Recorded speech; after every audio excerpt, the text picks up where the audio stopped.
ગુજરાતની ભારતીય જનતા પાર્ટીની સરકારને આ રાજ્યની તિજોરી ઉપર ધૂંબો મારી દેવો અને કરોડો રૂપિયાની નુકસાનીમાં નાખી દેવી એ એના માટે સહજ છે. 4 જુલાઈ 2026 રોજ મોરબી જિલ્લાના રફાળેશ્વર ખાતે ગુજરાત રાજ્ય વેરહાઉસિંગ કોર્પોરેશનના ગોડાઉનમાં જે રાજ્ય સરકારે જે ટેકાના ભાવે મગફળી જે નાફેડ મારફત ખરીદાવી એ મગફળીનો જથ્થો 1,59,000 ગુણી એક ગુણીનો ભાવ 1700 પ્રમાણે ગણો તો 28 કરોડ રૂપિયાની મગફળી સળગીને રાખ થઈ ગઈ. સળગાવવામાં આવી કે સળગી ગઈ, આ બે પ્રશ્નોના જવાબ ભારતીય જનતા પાર્ટીની સરકાર 4 દિવસમાં હજી આપી શકી નથી. મગફળી સળગવાનો અને સળગાવી દેવાનો આ બીજો અધ્યાય 2026માં શરૂ થયો.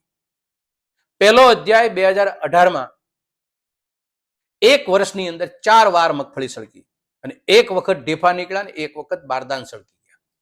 આ ભ્રષ્ટ ભાજપાના તંત્રની આ કાબેલિયત છે. એને મગફળી સળગાવી અને કરોડો રૂપિયાનો ધુંબો રાજ્ય સરકારની તિજોરી મારી દેવો.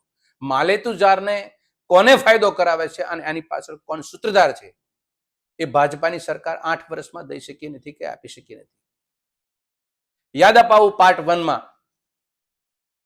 2 જાન્યુઆરી 2018ની અંદર ગાંધીધામ ખાતે 10 કરોડની મગફળી સળગી ગઈ. ગોંડલ ખાતે 30મી જાન્યુઆરી 2018ના રોજ 36 કરોડ રૂપિયાની મગફળી સળગી ગઈ. જામનગર ખાતે 19 એપ્રિલ 2018ના રોજ 65 લાખ રૂપિયાની મગફળી સળગી ગઈ અને શાપર વેરાવળ રાજકોટ ખાતે 6 મે 2018ના રોજ લગભગ 4 કરોડ રૂપિયાની મગફળી સળગી ગઈ. આ તમામ મગફળી રાજ્ય સરકારે ખરીદાવી નાફેડના મારફત. ગોડાઉન હતા ગુજરાત રાજ્ય વેરહાઉસિંગ કોર્પોરેશનના અને એ લોકોની નિગરાનીમાં મગફળી સળગી રહી.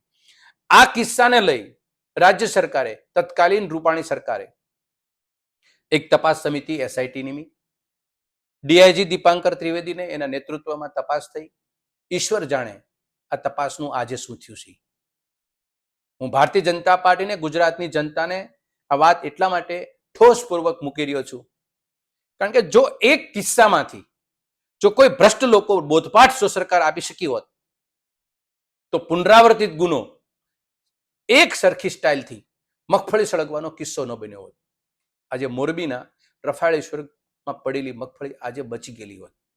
જો એ દિવસે સંકેતો આપ્યા હોત અને કડકાઈથી કામ લીધું હોત ને કોઈ જવાબદાર લોકોને જેલ હવાલે મૂક્યા હોત. સરકારી તંત્ર કરે છે શું? મગફળી તમારી 4 વખત સળગે છે છતાંય કોઈ તમને દોષિત ન મળ્યો કે પછી દોષિત ઘરમાં છે? આનો સવાલ જવાબ પણ રાજ્ય સરકાર જનતાને આપે. આજની પરિસ્થિતિ શું છે?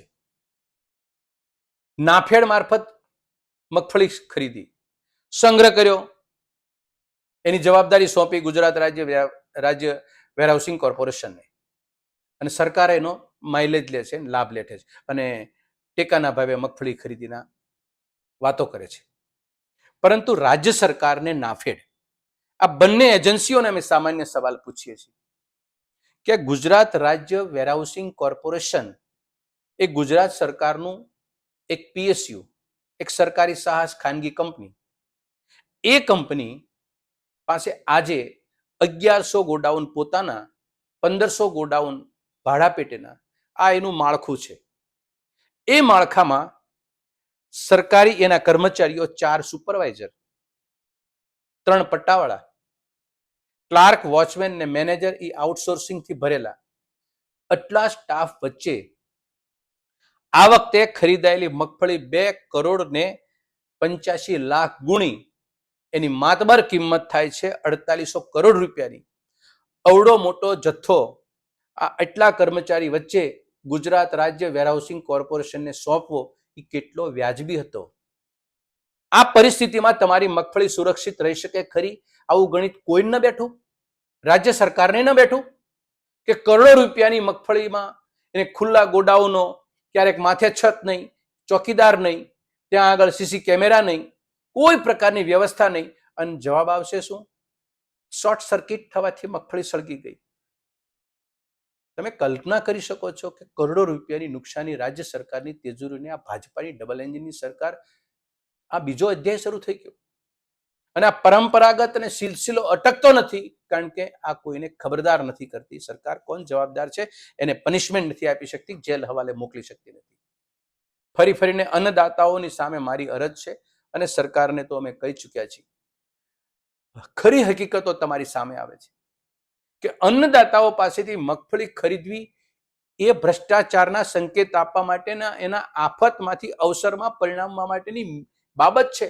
ખેડૂત ક્યાંય નથી અંદર. મગફળીની જો કિંમત હોત અને મગફળી માટે ભ્રષ્ટાચારની બાબત ના હોત તો મગફળી સુરક્ષિત રહે.